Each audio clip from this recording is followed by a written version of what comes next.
Elina Pedersen, pleasure to have you here. Thank you. Thank you for inviting me. How's the event so far? London event is one of those that you go to and meet or see all of your friends and just catch up with people that you've known for 15, 20 years. Maybe I'm old, but that's what London is for me. It's my home event. But this time you won the best connectivity for 2025.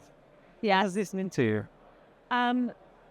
We do, winning an award is in general a privilege, I believe. But because this one was by Financial Magnates, it means a lot more, because I personally believe that your reputation in the industry is very different from everybody else. And the fact that Financial Magnates rewarded us with an award means a lot. So thank you for that. Thank you for the compliment. So, as you're after a year of growth, right? An expansion and growth.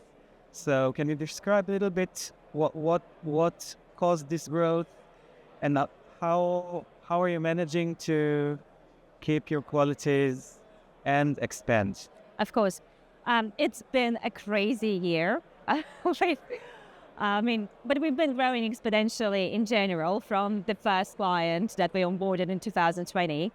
But this year we've seen, from the end of last year, we've been seeing larger brokers moving away from other technologies to work with your Bourse because of certain inefficiencies that other technologies had, because of stability issues. So it's been a crazy year in regards to how many clients we've onboarded already and how many clients are still in the onboarding process. And the relationships we're genuinely building with our clients are much deeper than just a client-provider kind of relationship, because we always want to understand their business deeply, and we really want to help them, ring-fence their revenues, but also stand out. So that's been an incredible year, and we totally love it. So the key driver is the understanding of brokers that they need a safer or more varied technology engagement, something like that. Somewhat, yeah, but it's also, it's also being the partner you can trust, someone who can provide stability, reliability, and who can also understand your business and not just say, look, this is it, take it or leave it. It's more of seeing, well, actually, do we fit together? It's a bit like marriage, Do we fit together? Can we work together? Or maybe you should be with someone else. So this is from the client's point of view, but from the business point of view, do you have new technologies or new turnkey solutions that you're offering now? Yes, so this year, actually, we've launched a trade server, which is a fully functional trading platform in a way, but it just doesn't have a front end. And it's been a great success. A lot of brokers who would like to integrate with, let's say, TradingView, FXBlue, or use Logica, there are a lot of different front ends they potentially want to have next to their main platform. We allow them to integrate it into their environment by providing this stable engine for everything they need. All right. And there are a lot of solutions on the market. Yeah. Competition is fierce. What do you think differentiates you from other providers? It really depends on the provider. Although we can say the competition is fierce, I still think the market is massive, and everybody, last year, people were saying it's shrinking. I think it's still growing. So I think there's definitely enough business for everybody. I think it's more about what the brokers are looking for, and in us, they just find a reliable partner. And we're also probably one of the fastest growing, and to be honest, our release sprints or the functionality we've created in the past year is impressive. And another thing is that we focus on what we do best, and that is ultra-low latency trading and execution technology. We don't build CRMs, we don't build PAMs, because that's not our main focus. Our main focus is a very resilient backend. So you would say that the biggest trend now is zero latency? It's a big trend for a while now. Well, it's always so. The thing is, what's ultra low latency? There are technology providers who'd say they're ultra low latency, but when we look at the statistics, we go like, well, that's not even low latency. So it's a lot of companies use buzzwords, but they don't really back it with data. We always back it with data. We've always been built as ultra low latency. We've always been built for reliability and stability. But I think now that we've been in the market long enough, or servicing clients long enough, we have this reputation in the market of truly being a very reliable and stable partner. So many brokers are trying to expand into big global. In your eyes, what's the biggest mistake brokers make when they try to go global and fail, or maybe it's taking too long? There are, and it's not just about brokers. I think it's in general about companies. When you see brokers growing, very often you would find someone trying to build a skyscraper on a foundation of a garden shed.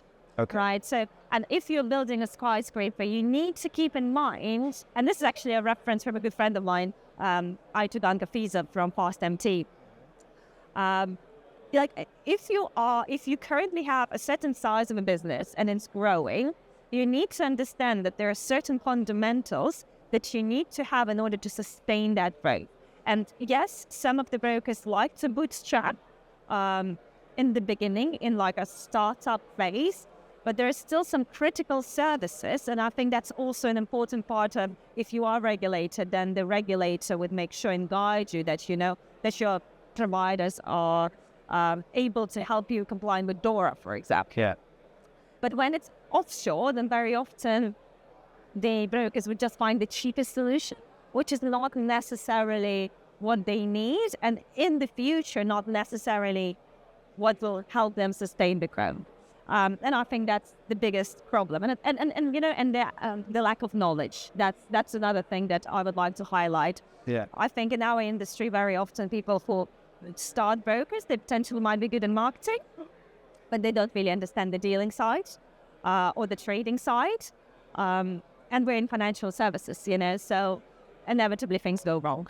So, continuing what you said, you recently launched a trading academy. Can you elaborate a little bit? What is your end market for this? Sure. It was more of a project to help the industry.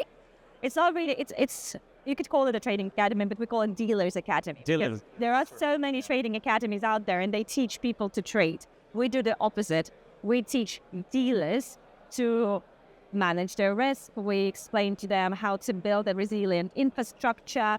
We, in general, educate them on different concepts in our industry, because what we found with having more than 100 clients is that there is no knowledge sharing between the brokers.